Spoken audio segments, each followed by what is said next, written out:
Hello दोस्तों, हमारे channel को लाइक एंड सब्सक्राइब करें और हाँ, बेल आइकन प्रेस करना बिल्कुल भी ना भूलें। ज़्यादा से ज़्यादा शेयर करें। कल हम लोगों ने मादा जनन तंत्र के बारे में स्टडी की थी और आज का हमारा टॉपिक है युग्मक जनन। युग्मक जनन के अंतर्गत हम लोग पढ़ेंगे शुक्र जनन क्या होता है। तो आइए सबसे पहले समझ लेते हैं युग्मक जनन गैमेटोजेनेसिस क्या होती है।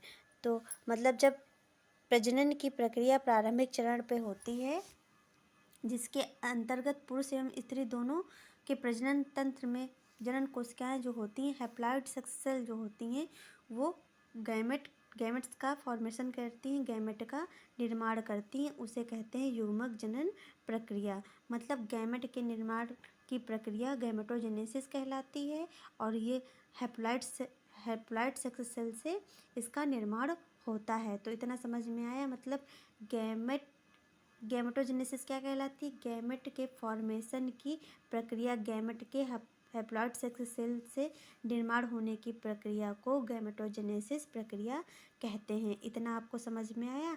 तो अब इसके अंतर्गत हम लोग देखेंगे शुक्र जनन क्या होता है, स्पर्मेटोजेनेसिस की प्रक्रिया क्या होती है। तो आइए देखते हैं फर्स्ट पॉइंट क्या क्या है। मानव में नर की किशोर अवस्था आने पर, जब मानव मनुष्य में नर की किशोर अवस्था जब आती है तो क्या शुक्र जनन की क्रिया प्रारंभ हो जाती है। किशोरावस्था में शुक्राणुओं का निर्माण होना लगता है। सेकेंड पॉइंट है नर के वृषण निर्माण की प्रक्रिया शुक्र जनन कहलाती है। मतलब जब नर में वृषणों का निर्माण होने लगता है, वृषण बनने लगते हैं, तब उसमें क्या वह प्रक्रिया शुक्र जनन प्रक्रिया कहलाती है। शुक्राणुओं का फॉर्मेशन किस में होता है? वृषण में होता है, टेस्टिस में होता है। इसे कितने भागों में बांटा गया है? इसे 2 भागों में बांटा गया है। पहली शुक्राणु पूर्व अवस्था, दूसरी शुक्राणु जनन अवस्था। तो सबसे पहले देखेंगे शुक्राणु पूर्व अवस्था क्या होती है। वृषण में शुक्र जनन नलिकाएं जो होती हैं, वृषण में शुक्र जनन नलिकाएं उपस्थित होती। सबसे पहले जो टेस्टिस होते हैं उसमें क्या उपस्थित होती हैं? शुक्र जनन नलिकाएं छोटी छोटी उपस्थित होती हैं, जिन और उपस्थित होती हैं नर जन्म कोशिकाओं के द्वारा कोशिकीय शुक्राणु के निर्माण की प्रक्रिया शुक्राणु पूरी अवस्था कहलाती है। मतलब जो नर जन्म कोशिकाएं होती हैं उनके द्वारा कोशिकीय शुक्राणु के निर्माण की अवस्था क्या कहलाती है? की प्रक्रिया शुक्राणु पूर्व अवस्था कहलाती है। मतलब जो नर जन्म कोशिकाएं जो होती हैं, इनसे ही शुक्राणु का निर्माण होता है और यही प्रक्रिया क्या कहलाती है? शुक्राणु पूर्वी अवस्था कहलाती है। मतलब जैसे वृषण हुए, वृषण में क्या होती हैं? जन्म कोशिकाएं होती हैं। वृषण में शुक्र नलिकाएं होती हैं और नर जन्म कोशिकाएं होती हैं। नर जन्म कोशिकाओं से शुक्राणु बनने की प्रक्रिया को शुक्राणु पूर्वी अवस्था कहते हैं। इसे 3 भागों में बांटा गया। सबसे पहले गुणन अवस्था, दूसरी है वृद्धि अवस्था, तीसरी है क्या? परिपक्वन अवस्था। तो अब हम लोग समझते हैं गुणन अवस्था क्या होती है। उसके पहले डायग्राम पर आते हैं। आइए देखते हैं। हमारी जो एनसीईआरटी बुक है 12th क्लास की, उसमें ये डायग्राम दिया हुआ है, ये वाला डायग्राम दिया हुआ है। तो इसमें जब ये पहली सेल होती है तो इसको कहते हैं प्रारंभिक अवस्था। मतलब शुक्राणु जनन जब होता है इसको, फिर उसके बाद प्राथमिक शुक्र कोशिकाएं बनती, फिर द्वितीयक बनती हैं, फिर शुक्राणु प्रसव और शुक्राणु पूर्व जब बनते हैं उसके बाद विभेदन होता है, फिर शुक्राणु का निर्माण होता है। मतलब शुक्राणु जनन की प्रक्रिया स्टार्ट होती है, फिर उसमें क्या होता है? समसूत्री विभाजन होता है। समसूत्री विभाजन के बाद प्राथमिक शुक्र कोशिकाएं बनती हैं। सबसे पहले शुक्राणु जनन है, इसका समसूत्री विभाजन हुआ, इसमें 2 कोशिकाएं बनी जो डिप्लॉइड सेल हैं बनी। डिप्लॉइड सेल का जब समसूत्री विभाजन हुआ, फिर डिप्लॉइड सेल 2n की कोशिकाएं बनी। तो ये 2n की कोशिकाएं बनी, ये हो गई गुणन अवस्था। सबसे पहले ये जब एक कोशिका का मल्टीप्लाई होकर के गुणन होकर के उससे 2 कोशिकाएं बनी, 2 से 4 बनी, तो ये हो गई गुणन अवस्था। गुणन अवस्था के बाद फिर इसके बाद जब ये कोशिकाएं बनी, इसका क्या हुआ? इस कोशिका से ये कोशिका जो बड़ी बनी इसको कहेंगे वृद्धि अवस्था। ये कोशिका बनी, इससे ये कोशिकाएं क्या बनी? बड़ी कोशिका बनी, इसको कहेंगे वृद्धि अवस्था या वृद्धि पेरावस्था। तो जो वृद्धि जो ये कोशिका बनी इसका क्या होगा, फिर अर्धसूत्री विभाजन होगा। जब अर्धसूत्री विभाजन होगा इस कोशिका का, जब अर्धसूत्री विभाजन होगा तो इससे हैप्लॉइड सेल 2 बनेंगी, हैप्लॉइड सेल का निर्माण होगा। फिर यहाँ पे जब अर्धसूत्री सेकेंड विभाजन होगा तो इस सेल से क्या 4 कोशिकाओं का फॉर्मेशन होगा जो कि हैप्लॉइड होंगी। यहाँ पे ये याद करने का पॉइंट है कि जब ये बड़ी कोशिका, जब डिप्लॉइड कोशिका का अर्धसूत्री विभाजन होगा तो हैप्लॉइड 2 कोशिकाएं बनेंगी, और जब हैप्लॉइड कोशिकाओं का फिर अर्धसूत्री सेकेंड विभाजन होगा तो 4 कोशिकाओं का निर्माण होगा, ये भी हैप्लॉइड कोशिकाएं होंगी द्वितीय अर्धसूत्री विभाजन के बाद। जब अर्धसूत्री विभाजन होता है उसके बाद क्या बनता है, शुक्राणु प्रसुका। ये जो 4 कोशिकाएं दिख रही इन्हें शुक्राणु प्रसु कहेंगे। जब शुक्राणु प्रसु का विभेदन होता है, जब अलग अलग होती हैं तब ये क्या बनाती है, शुक्राणु बनाती है, शुक्राणु का निर्माण करती हैं। जो शुक्राणु होते हैं टेडपोल लाइक इनका स्ट्रक्चर होता है, ये टेडपोल के तरीके दिखते हैं। और प्रति कोशिका जो होती है उसमें गुणसूत्रों की संख्या कितनी होती है, 46 होती है। 46 को जो अर्धसूत्री विभाजन होता है तो उनकी संख्या 23 दिखाई जाएगी। जो फीमेल होती है उसमें जो होता है, जो अंडाणु का फॉर्मेशन होता है वो गर्भ मतलब यानी कि गर्भ से होता है, ऐसा एनसीईआरटी में दिखाया गया है। जब एक अंडाणु होता है, जब एक अंडाणुजन से क्या होता है, जब उसका समसूत्री विभाजन होता है तो प्राथमिक अंडक बनता है। सूत्री विभाजन के द्वारा क्या बनता है, प्राथमिक अंडक बनता है। और जब प्राथमिक अंडक से क्या बनता है, द्वितीयक अंडक बनता है। द्वितीयक अंडक से क्या होता है, अंडाणु का निर्माण होता है। पहला अंडक अर्धसूत्री विभाजन के द्वारा अंडोत्सर्ग के पूर्व समाप्त हो जाता है। मतलब जो पहला ये अंडक बनता है, ये जो आपका रजोधर्म है उसके द्वारा क्या होता है, ये अंडोत्सर्ग जब होता है तो उससे क्या होता है, ये समाप्त हो जाता है। ये जो आपका दिख रहा है ये द्वितीयक ध्रुवीय पिंड है। और फिर जन्म बालावस्था यौनारंभ, मतलब जब जन्म होता है तब से शुरुआत होती है। यौनारंभ में इसकी जो प्रोसेस होती है, इसके जो हार्मोन्स होते हैं वो डेवलप होने लगते हैं। प्रौढ़ जनन आयु जब आ जाती है तो इसका फॉर्मेशन क्या होता है, बंद हो जाता है। तो इतना आपको समझ में आया, तो आइए फिर से हम लोग टॉपिक पे अपने चलते हैं। हमने इसकी चित्र के माध्यम से तीनों फेजेस समझ ली। गुणन अवस्था क्या होती है, वृद्धि अवस्था क्या होती है और परिपक्वन अवस्था क्या होती है। अब सबसे पहला पॉइंट गुणन अवस्था हम लोग समझेंगे कि गुणन अवस्था क्या होती है। तो इस अवस्था में शुक्रजनन नलिकाओं की जो नर्म जर्म कोशिकाएं जो होती हैं, जो नर में जर्म कोशिकाएं जो होती हैं, स्पर्मेटोगोनिया जो होती हैं, जो जर्म सेल होती हैं नर में, वो बार बार समसूत्री विभाजन करती हैं। आपने देखा भी एक सेल से क्या हुआ, इसका समसूत्री विभाजन हुआ तो यहाँ पे ये 2 सेल बन गई। 2 सेल क्या हो गया, फिर इधर 2 बन गई, फिर इधर 2 सेल बन गई। फिर सेकेंड पॉइंट है जिसके परिणाम स्वरूप अनेक शुक्राणुजनन कोशिकाओं का निर्माण होता है। मतलब 1 से 2, 2 से 4, 2 से 4 से 6, तो अनेक शुक्राणुजनन कोशिकाओं का निर्माण हुआ। और फिर शुक्राणुजनन कोशिकाएं जो होती हैं वो द्विगुणित होती हैं, मतलब डिप्लॉइड होती है। जो एक कोशिका होती है वो उसमें क्या होते हैं, 2n होते हैं, जिसमें कितने होते हैं, 46 गुणसूत्र होते हैं। क्योंकि ये डिप्लॉइड होती है तो इसमें कितने गुणसूत्र होते हैं, 46 गुणसूत्र होते हैं। सबसे पहले 2n एक कोशिका ली। एक कोशिका का जब समसूत्री विभाजन हुआ तो यहाँ पे ये समसूत्री विभाजन मतलब गुणन व्यवस्था स्टार्ट हुई। तो एक कोशिका से 2 कोशिकाओं का निर्माण हुआ और 2n कोशिकाएं बनी। फिर उसके बाद एक 2n की जब समसूत्री विभाजन हुआ तो यहाँ पे 2 कोशिकाएं फिर से बनी।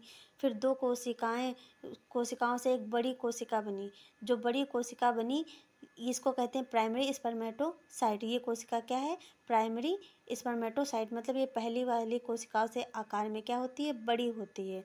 तो इससे यहाँ पे हम लोग वृद्धि भी समझ में आती है। मतलब छोटी कोशिका जब बड़ी कोशिका में डेवलप हो जाती है, मतलब अपने एक गुना, मतलब जो कोशिका छोटी कोशिका होती है वो अपने से 1 गुना और बड़ी कोशिका में जब परिवर्तित होती है उसको क्या कहते हैं, वृद्धि कहते हैं। और जो ये कोशिकाएं बनी थी समसूत्री विभाजन के द्वारा ये बनी जो कोशिकाएं थी इनको शुक्राणुजन कोशिकाएं कहते हैं। नेक्स्ट हम लोग वृद्धि समझते हैं। वृद्धि क्या होती है, तो वृद्धि अभी हम लोगों ने डायग्राम के थ्रू देखा था। अब इसकी हम लोग डिफिनेशन देख लेते हैं क्या कैसे होगी। शुक्राणुजन कोशिकाएं वृद्धि करने पर, जब शुक्राणुजन कोशिकाएं जो होती हैं जब वो वृद्धि करती हैं तो अपने से क्या हो जाती है, दुगना हो जाती हैं। जैसे 1 गुना होती हैं तो क्या होती है, दुगना विकास अपना कर लेती हैं। सेकेंड है जो प्राथमिक शुक्राणु कोशिकाएं होती हैं उन्हें क्या कहते हैं, जो प्राथमिक कोशिकाएं, ये जो प्राथमिक कोशिकाएं बनी इनको कहते हैं प्राइमरी स्पर्मेटोसाइट कहलाती हैं। यहाँ पे देख लीजिए लिखा भी है। तीसरा है परिपक्वन प्रवस्था क्या होती है।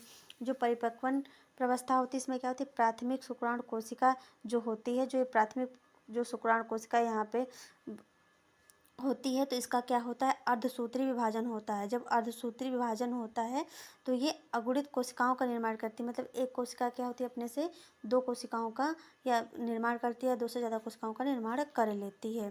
फिर जिन्हें द्वितीयक शुक्राणु कोशिका, सेकेंडरी स्पर्मेटोसाइट कहते हैं। मतलब इससे जो कोशिकाओं का निर्माण हुआ, इनको क्या कहते हैं, सेकेंडरी स्पर्मेटोसाइट बोला जाता है। जैसे ये कोशिका, इससे जो कोशिकाओं का निर्माण हुआ तो इसको क्या बोलेंगे, सेकेंडरी स्पर्मेटोसाइट बोलते हैं। और प्रत्येक कोशिका में कितने गुणसूत्र होते हैं, 23 होते हैं, क्योंकि ये हैप्लॉइड होती है तो इसमें कितने गुणसूत्र पाए जाते हैं, 23 गुणसूत्र पाए जाएंगे। द्वितीयक शुक्राणु कोशिकाओं में दूसरे अर्धसूत्रीय विभाजन के पश्चात 4 अगुणित शुक्राणु प्रस्व स्पर्मेटोड का निर्माण होता है। मतलब जब पहला अर्धसूत्रीय विभाजन होगा तो आपको हैप्लॉइड सेल मिलेंगी। हैप्लॉइड सेल से जब क्या होगा, फिर से इसका अर्धसूत्रीय विभाजन होगा। सेकेंड अर्धसूत्रीय विभाजन जब होगा तो इससे 4 कोशिकाएं मिलेंगी, जिनको कहेंगे स्पर्मेटिड कहेंगे। तब आइए आगे समझते हैं। जो स्पर्मेटिड हैं उनको हम लोग डायग्राम, जो स्पर्मेटिड जो मिले उनसे क्या 4 कोशिकाओं का, ये स्पर्मेटिड कोशिकाओं का निर्माण हुआ। जब स्पर्मेटिड कोशिकाओं से कौन सी प्रक्रिया होगी, शुक्राणु जनन। मतलब स्पर्मेटिड कोशिकाओं से क्या होंगे, शुक्राणु का जनन होगा। तो शुक्राणु जनन की प्रक्रिया टेढ़े मेढ़े टैडपोल लाइक, ये कोशिकाएं कहती मुझको तो गोल रहना पसंद नहीं है भाई, मुझको बिल्कुल, ये कहती तू भी गोल तो कहें चलो आओ हम लोग टेढ़े जिगजैग बन जाएं।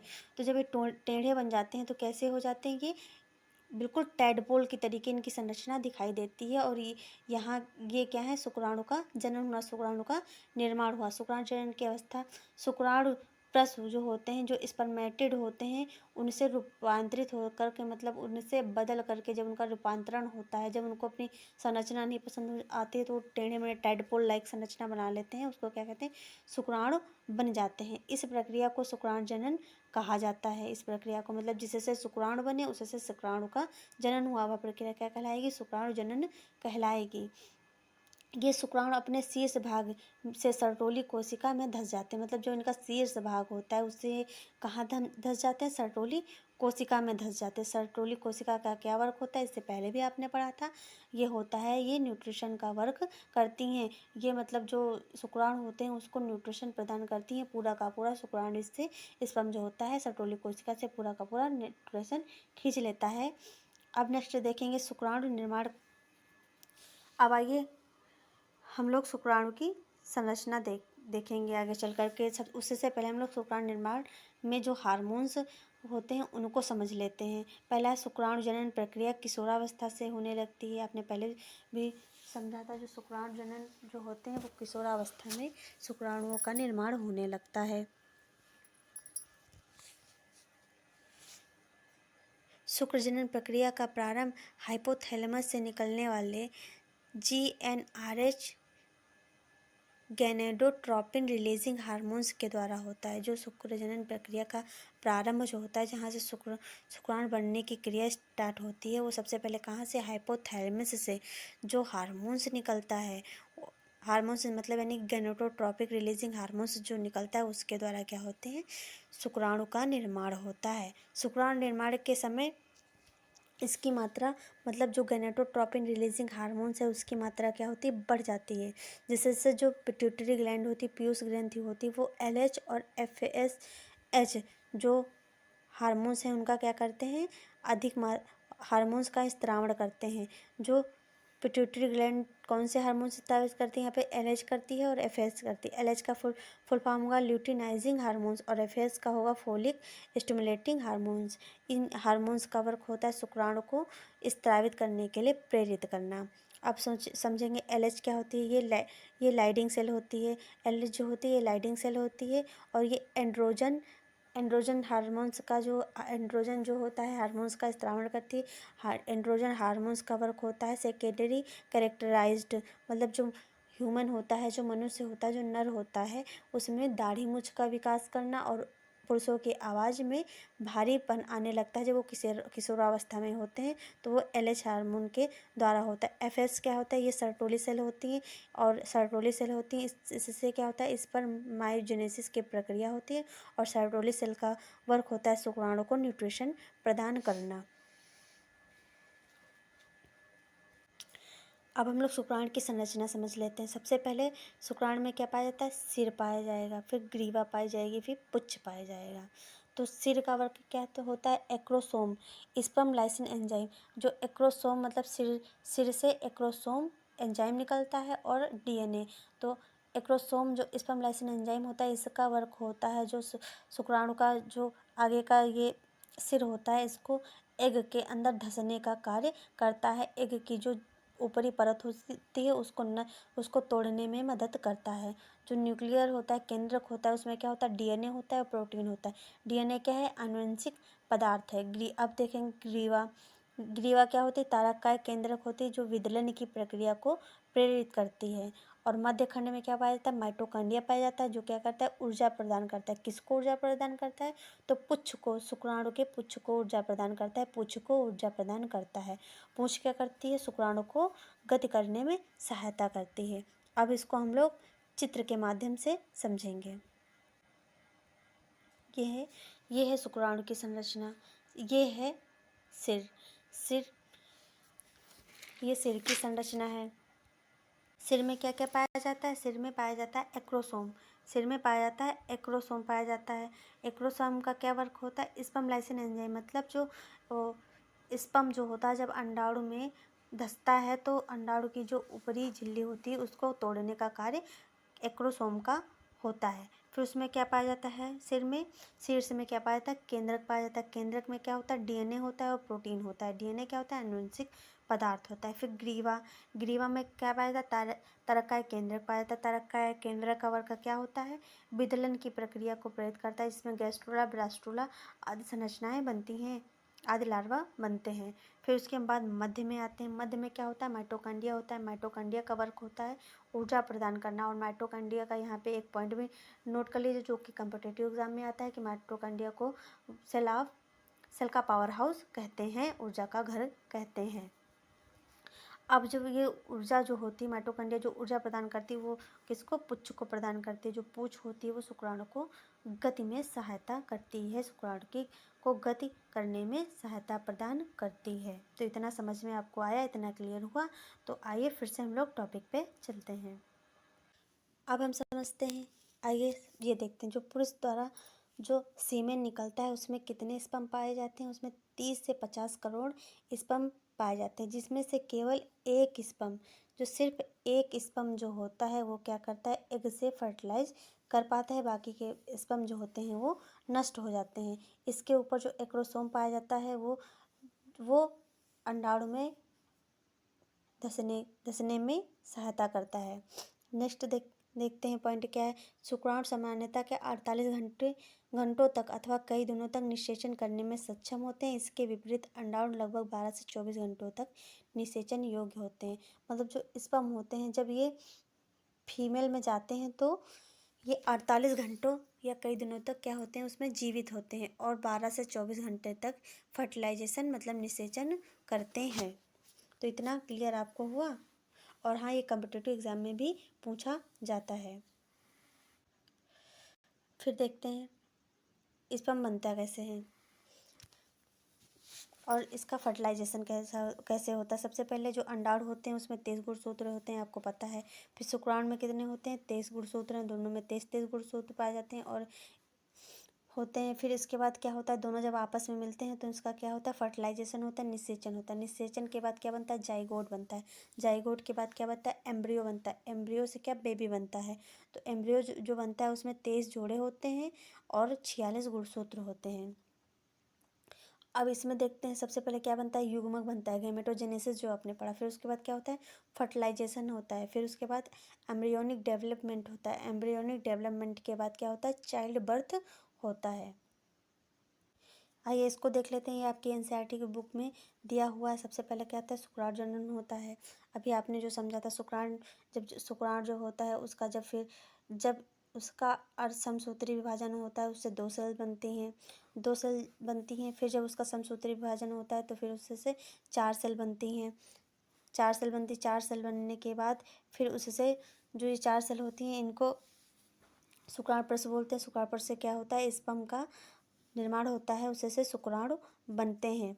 तो यहाँ पे शुक्राणुजन्म सबसे पहले एक आता है। फिर उसके बाद उसका क्या होता है, समसूत्री विभाजन होता है। समसूत्री विभाजन के बाद प्राथमिक शुक्र कोशिकाएं बनती हैं। जब प्राथमिक शुक्र कोशिका बन जाती है तो फिर उसका प्रथम अर्धसूत्री जब विभाजन होता है तो फिर द्वितीय शुक्राणु कोशिका बनती है। फिर दोबारा फिर से उसका सेकंड अर्धसूत्री विभाजन होता है। फिर उसके बाद क्या बनते हैं, शुक्राणुप्रस्थ बनते हैं।